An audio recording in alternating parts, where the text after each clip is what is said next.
On today's episode, we explain why Ohio State's Will Howard has a higher grade than his 2025 NFL draft counterparts, Quinn Ewers and Riley Leonard, from the semifinals of the college football playoffs. That and more coming up next.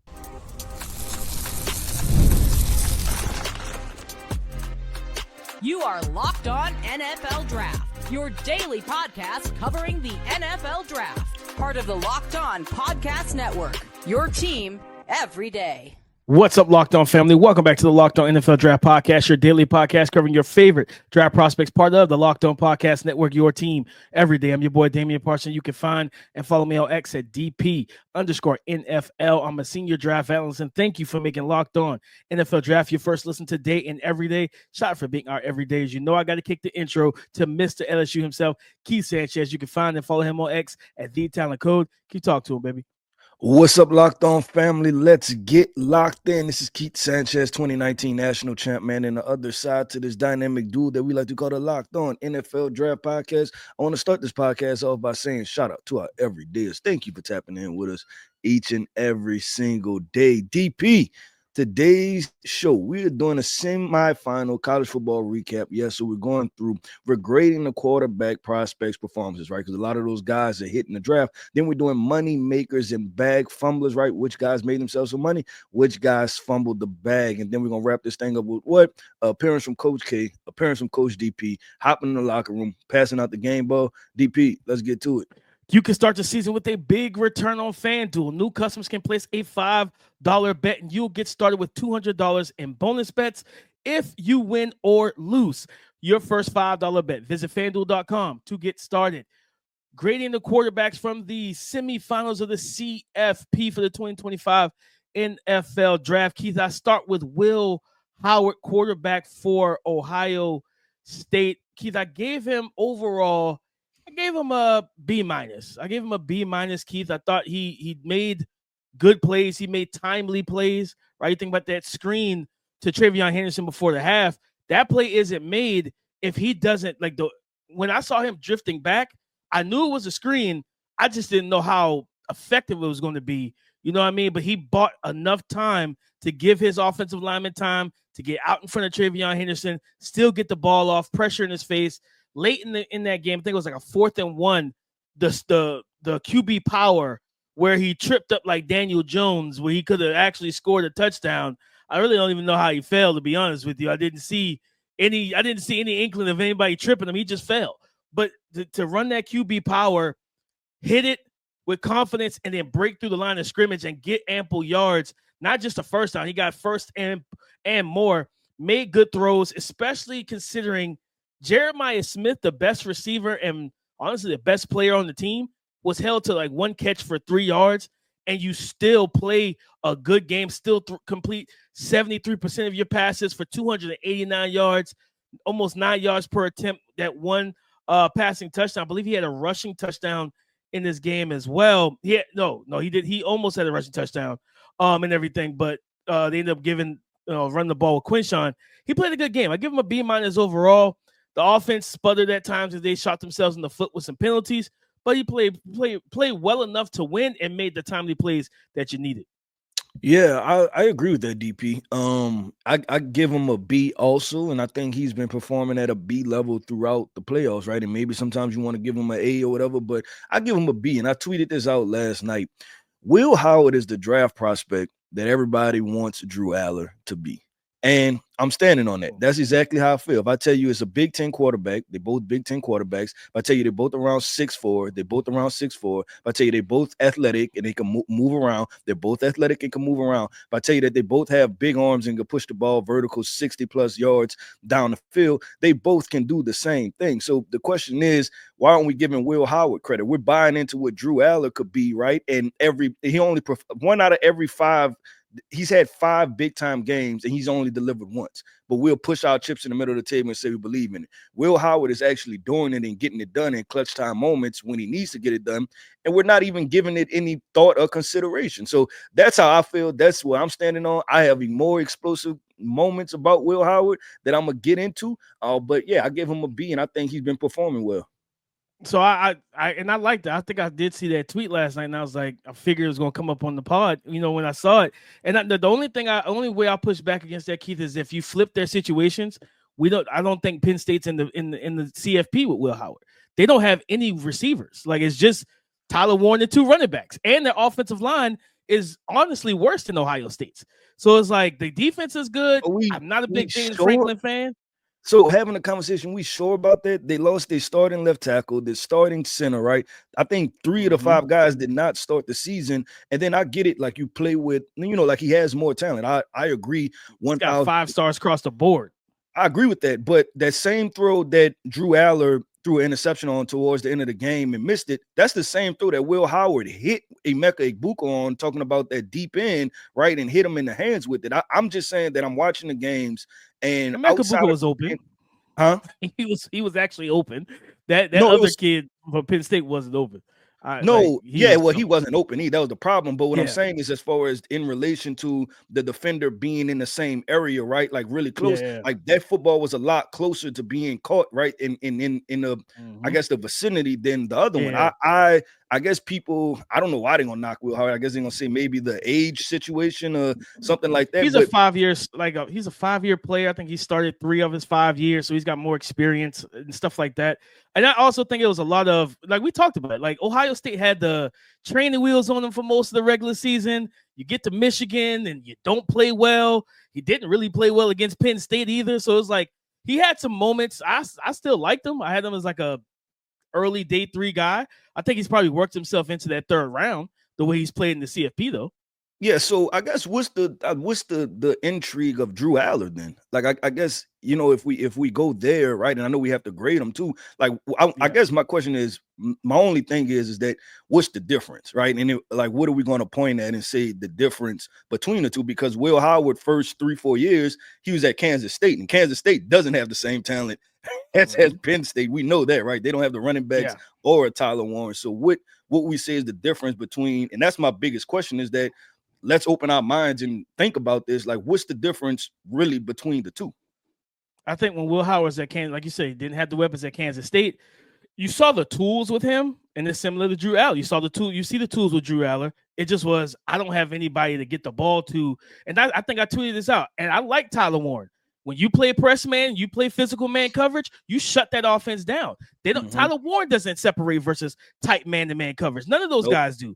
So it's like Drew Allar being a young player, and like you could tell it, he's not coached. There's certain things you can see he's not coached on. Footwork, consistency in the pocket, things that he's just a young kid. So it's like, I'm fine with him going back. I kept saying, if you go back, don't go back to Penn State, because you're not getting any help there. You're not getting the coaching you need. I don't believe in James Franklin as a coach, but also you don't have the roster. Like, go to Ole Miss. Like, I don't like the offense that Lane Kiffin runs, because it doesn't set you up for success, but you're going to put up numbers, and that's why Jackson Dart is viewed the way he is. That's why Matt Corral was viewed the way he was. You know what I mean? I think for Will Howard, it's just the years at Kansas State, the way the regular season kind of went for him, and he wasn't a dominant player. He had the game against Oregon was good and everything like that. And then, of course, you hit the ground running in the CFP, and he balled out. I think that's where people are struggling to figure out who's the like Eminem, who's the real Slim Shady, who's the real Will Howard. Are you the guy at Kansas State that where if we draft you to a subpar situation where we get subpar quarterback play, or if we draft you to a loaded situation, you look like the guy in the CFP? Yeah, and I think, but that's the threshold for a lot of these quarterbacks, right? That you get to the intrigue, and let's do this. Let's go ahead and transition. And I know we're going to get to all the quarterbacks, but I think this is a fun conversation. So let's do this. Let's transition right now. Coming up next, we're going to continue this conversation. Will Howard, quarterback play, Drew Allar, invoking names and kind of deciding, right? Because right now he's in the national championship, right? We have quarterbacks. Carson Beck is on his way to Miami, DP. We losing quarterbacks one by one. They're out of here. So let's have this conversation coming up next. Growing your small business in 2025 comes down to how well you can hire. And let's face it, better hires start with smarter insights. That's where LinkedIn comes in. With the strongest hiring data available, LinkedIn helps you identify the right candidates, giving you the confidence to make the best decisions for your business. I've used LinkedIn Jobs myself, and I can tell you it's a game changer when it comes to hiring the right fit. Small businesses are wearing so many hats, a lot of hats, so every hire is crucial. LinkedIn gets that. That's why they connect you with the best candidates using data you won't find anywhere else. From unique skills and interests to the connections you share, LinkedIn helps you find the right person for the job. In fact, 72% of small businesses say LinkedIn has helped them find high quality candidates. Hire smarter this year and find your next great hire on LinkedIn. Post your job for free at linkedin.com/LockedOnNFL. That's linkedin.com/LockedOnNFL to post your job for free. Terms and conditions apply. It's playoff time, and if you're like me, you want to make the most of these final weeks of football action. That's where PrizePicks comes in. If you love football and want a chance to win real money while watching the games, PrizePicks is the place for you. It's the best way to turn your sports opinions into cash with daily fantasy player projections. With PrizePicks, you simply pick more or less on player stats like total passing yards or rushing touchdowns, and for a shot to win up to 1,000 times your money. You can make your picks in less than 60 seconds, and whether you're looking for a flex play to boost your payout or want to cash out quickly, PrizePicks has got you covered. And with over 10 million members and billions in winnings, it's clear people are loving this platform. Here's a special offer for Locked On NFL listeners. Download the app today and use the code Locked On NFL to get $50 instantly after you play your first $5 lineup. Download the app today and use the code Locked On NFL to get $50 instantly after you play your first $5 lineup. That's PrizePicks. Run your game. Quarterbacks from the CFP, Keith. Yeah, Will Howard, I mean, he's playing good ball right now. You know what I'm saying? He's playing good ball. And that's why, for me, I think that's why I said he moved up at least another round for me into day two, and especially with Carson Beck going back to school. Drew Allar is definitely going back to school to get more experience and things of that nature. It's what Shador, Cam, drop off to Milroe, Dart, and now Howard. You know what I mean? And Quinn Ewers is somewhere mixed into there. And it's just the 2025 quarterback class. It's a lot that needs to be ironed out. That's the best way to put that.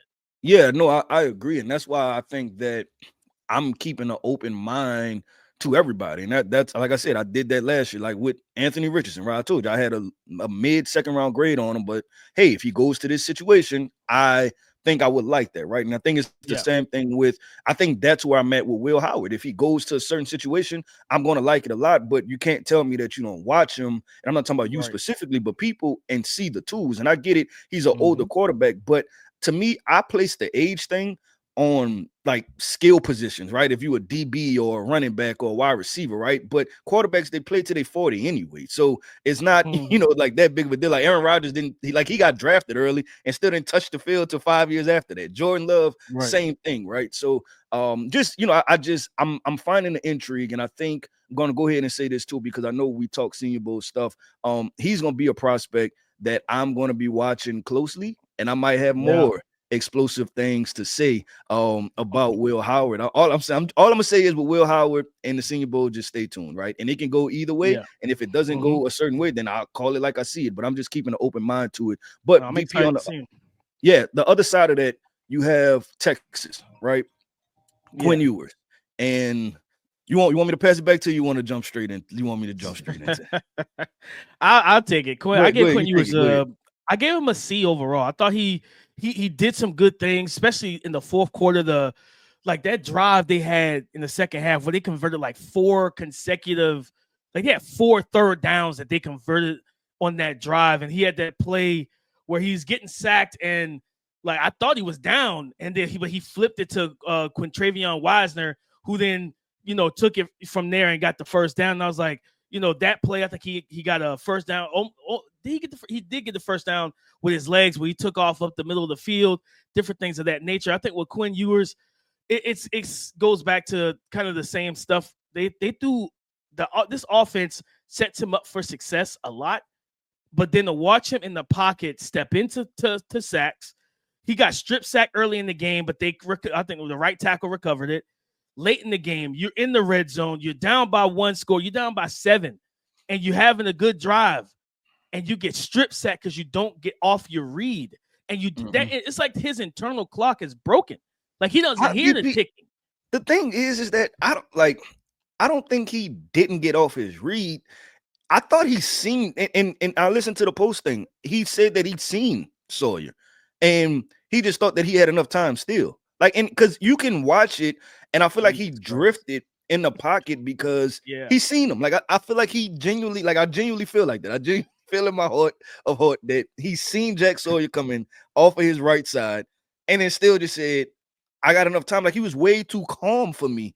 And I don't, it left it head scratching. He's too casual in the pocket for me, Yeah. man. Like he's way Yeah. too casual in the pocket And where that it's was just the like, bro, whole you gotta move. You gotta get the ball out. DP. That was the whole game. Like, it even from Yeah, the beginning. yeah. Remember, like, it went like the first 3 sacks was just him like stepping up into the pocket and taking sacks, and it was like, bro, like, escape out the pocket, like move He with a did that little same bit thing more. against Georgia the first matchup, stepping into Yeah, sacks. yep. Move with a little bit more urgency in your situation. I didn't mean to cut you off. Oh, you good? I'm gonna go with a C minus too, DP. I'm going with a C minus. Like, it it was just a lot of unfortunate things. Yeah. And Quinn is a guy that last year I had a 2nd round grade on him. Then I finished the year with a 3rd round grade on him. Then I started this year with a 3rd round grade on him. And then, like, now I'm is he a day 3 guy? Right? Like, that's my conversation. Like, He said he's coming out too. He told ESPN before the game he plans to be thrown in the NFL next year. And I think Pete Thamel, who's the insider for college football, said he talked to scouts, and some scouts has him as like a top 100 guy. Some have him as a 3rd rounder. Some has him as a 6th rounder. Some of them don't know what to do with him. And I'm like, well, that sounds like us. You know what I mean? That sounds the way we've sounded this whole time. I think he's accurate. Like, he had a couple throws where it's just like, man, like, Quinn, can I get that consistently from you? Where you just get the ball out. He throws with really good touch and ball placement, you know what I mean, down the field and stuff like that. But it's the pocket presence and the casual, oh, I got time, I'm fine. You're like, bro, you act like you're behind some like Madden Ultimate Team offensive line where you got Hall of Famers across the board. Like, no, like that's not what's happening. He's just too casual in the pocket. Keith, I want to ask you, when you look at not just, we talked about Will Howard, Quinn Ewers, Drew Allen's going back to school, Riley Leonard, you know what I mean, being able to pull that one off. Notre Dame, nobody saw Notre Dame as a national champ, especially when they lost to Northern Illinois, like the 2nd week of the season. Mm-hmm. No one expected this. What grade do you have for Riley Leonard off of that performance? A C minus again. I just at one point when the backup came in, DP, I'm gonna be honest with you, I thought he looked a little better, right? I had to be completely honest, right? If we talking to our locked on family, I had to be completely honest. I thought he looked a little better. I thought they went 5 wide, they went 3 by 1 some situations, and he just came in there. He started slinging a rock, DP. So I have to go C minus. I think he is a gamer. Like, I think he is a guy that like doesn't mind the big moment, and he would do everything he do. And one thing, he leaves it all out on the football field, right? Like, really good, like, college mentality quarterback. But just the plays he made, I can't give that any more than the C range, because I thought it was very average, because I thought he missed throws. Like, watching that game, DP, to be completely honest, I think the outcome of that was which quarterback didn't make more mistakes, right? Like, because both of them, like, Drew Allar probably left 21 points on the field, and then Riley Leonard missed throws. That was another probably 14 points, right? It's just that he made a couple more plays with his legs. And I didn't think this. That's why I thought Penn State would win the game, coming off of what Drew was able to do in the previous performances, right? Against Oregon and then against Boise. But the game plan for Notre Dame was the same thing against Georgia, right? And I didn't think they'll be able to do that again. I'm like, there's no way that Riley Leonard is going to have one big run. He's going to miss a couple throws. Love the running back is going to get involved, make one play, right? Like they're going to do one deep shot down the field, and they're going to walk away here with 24 points. I didn't think that was capable, but they did it. They won the game. But given Riley Leonard, I have to give him a C. I give him around that same range. I give him a C. I think a C plus. I give him C plus. He was basically almost their leading rusher. Like, they really couldn't run the ball with the running backs in this game, but he had 17 carries for 41 yards and a rushing touchdown, and that really helped that offense kind of stay balanced. Like, it keeps the defense honest. You don't really know what to expect from a play calling standpoint. You know what I mean? Ohio State, they're gonna have to. That's the main thing, is that if Notre Dame can't get Jeremiah Love going, they lean heavily on the run game of Riley Leonard. Like, they ran him 17 times. You know what I mean? And it's like to do what he was able to do in the run game, physically to take the beating that he takes and still stay in the game and still play. I don't really know how he does it because he's not built like a Cam or a Josh Allen. He's not big like he's 6'4", like 215, 220, but body-wise, he doesn't have that same type of body mass and body composition. He looks a little slim for a 220-pound guy. Where you look at Josh, you're like, yeah, Josh could be a battering ram in the red zone. Look at him. Cam Newton, Anthony Richardson, Jalen Hurts. Those guys are built like that to handle that workload. I don't think he really is, but he's just so tough. So I give him that, Keith. But real quick, Keith, Money Makers, I got to go to the duo, pass rush duo from Ohio State. JT Tuimoloau, 100%. Jack Sawyer. These guys were absolutely incensed to make their presence felt. I think JT Tuimoloau like ended up having like a ankle injury that I thought was going to end up keeping him out of the game. He came back in, but like for what he was able to do, he had like I think 2 sacks, a QB pressure in this game, and of course Jack Sawyer had 3 QB hits. He had 2 hurries. He had the sack, which was the strip sack that ended up turning into the fumble recovery for the touchdown to really ice that game for him. He also had a batted pass against Quinn Ewers as well. Those guys were absolutely dominant at times in this game. Really putting, and that goes into my bag fumbler, Cameron Williams, Keith, the guy that came into this season as a lot of people had him as like a late first round pick. Yeah, I don't know if he's going off the board before day 2, Keith. Nah, I don't. I when my first time watching him, I gave him a late third. I'd never seen first round from the beginning. I was like, I don't see like, and I guess I get the length, and he has some athleticism to himself, but I just didn't see it. And then it's like now I feel like all of the concerns are like showing, like everything, like all the concerns I put in my report are popping up now. Like and it's not looking good, DP. So honestly, I'm right there with you with the money makers. It's the edge rushers. I'll say this: Jack Sawyer might have put himself as a second round grade when he was a guy that was like fighting top 100. Like with this run that he's on and carrying his football team and being the emotional leader, we know how NFL general managers are going to eat that stuff up. Great locker room guy. He's looking like he's going to be like he made, instead of top 100, he has to ask the question, is he putting himself as a top 50, top 75 guy now? 100% with DP. Let's go ahead and get this thing going, man. Put your hat on, put your whistle on, man. Coach DP, Coach K coming up next. We're handing out game balls. From big upsets to game-winning drives, the NFL playoffs are better with FanDuel, America's #1 sportsbook. Because right now, new customers can bet $5 and get $200 back in bonus bets guaranteed. That's $200 back in bonus bets, win or lose. The FanDuel app gives you everything you need for live bets, same-game parlays, and so much more. You can visit the website and look at the betting lines surrounding your favorite teams or your favorite leagues. To get in on this action is simple. Just visit FanDuel.com to join today, and you'll get started with $200 back in bonus bets. Again, that's FanDuel.com to join today, and you'll get started with $200 back in bonus bets, win or lose. Again, that's FanDuel.com to join today, and to make this playoff season unforgettable with FanDuel, an official sportsbook partner of the NFL. Thank you for making Locked On NFL Draft your first listen today and every day. Shout out for being our every day. It's time for Coach DP, Coach K, game balls from the semifinal college football playoff. Keith, Coach K, who are you giving your game ball to? Yeah, DP, we jumped into it. I gotta go with it. It's Jack Sawyer. Point blank, period. He is the emotional leader, the engine, I don't even know. I don't want to say he's the everything because there's so many talented players on this team, right? But it's just from like, who should take the blame for this Ohio State run? Michigan. Blame Michigan, right? Michigan did it. I think they woke them up, right? Like blame Michigan on this. They started this, right?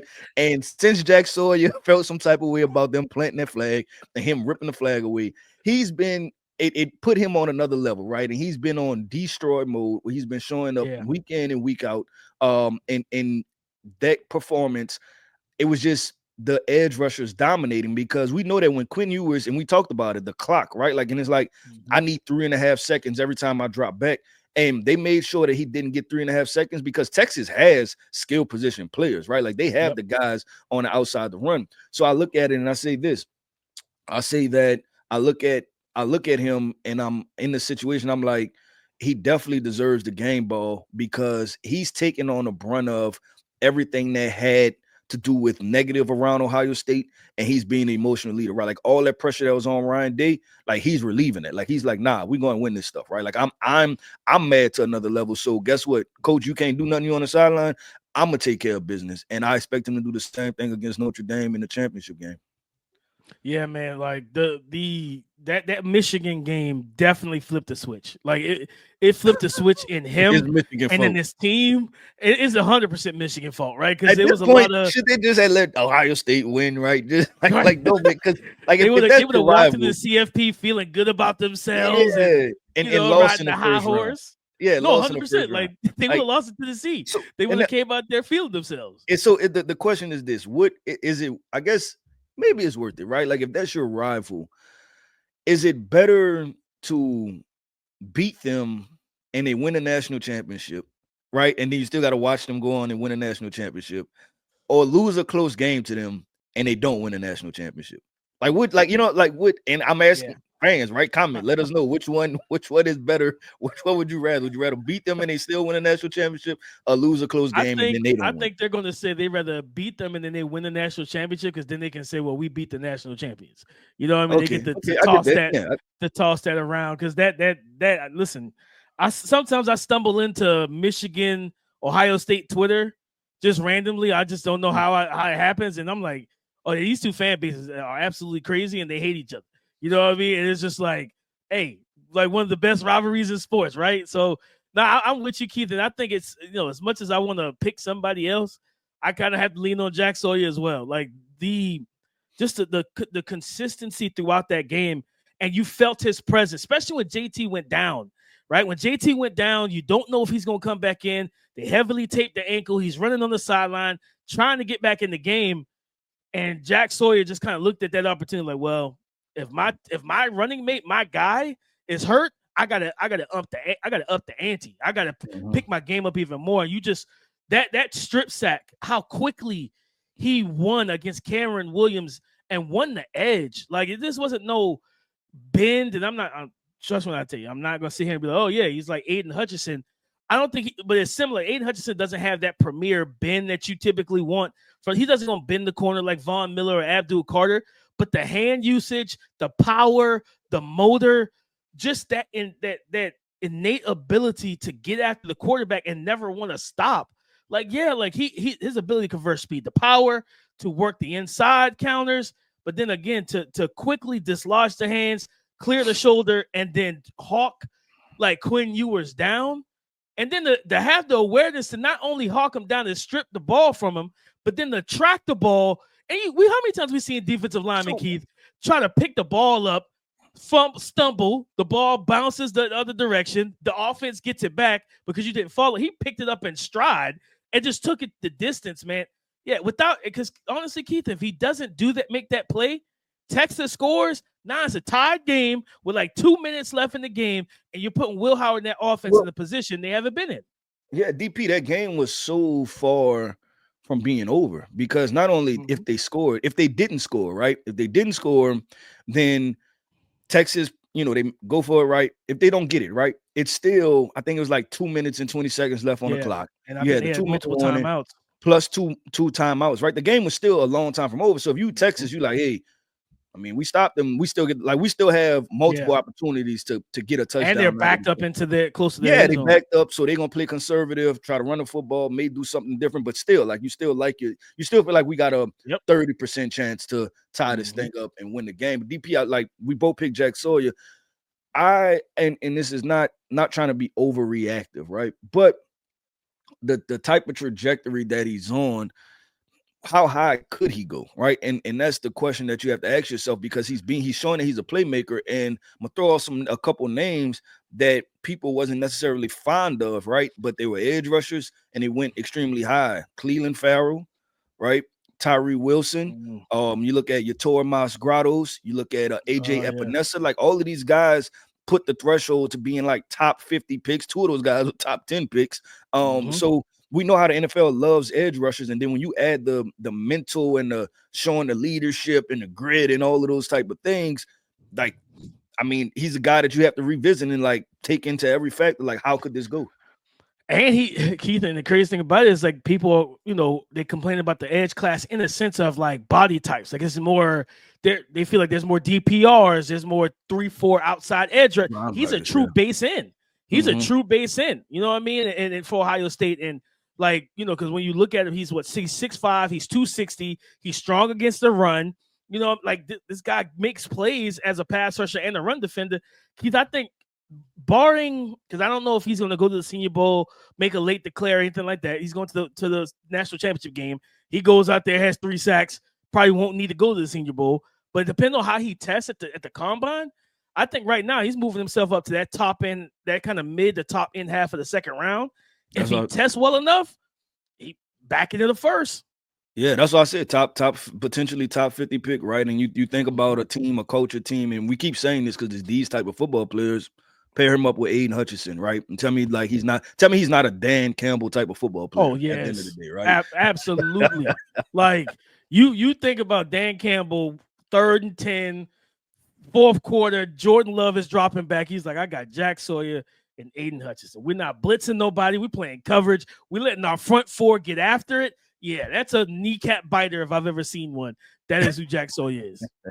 100% with DP. That wraps up another episode, man, of the Locked On NFL Draft Podcast. I want to end this podcast off by saying shout out to our everydayers. Thank you for tapping in with us each and every single day.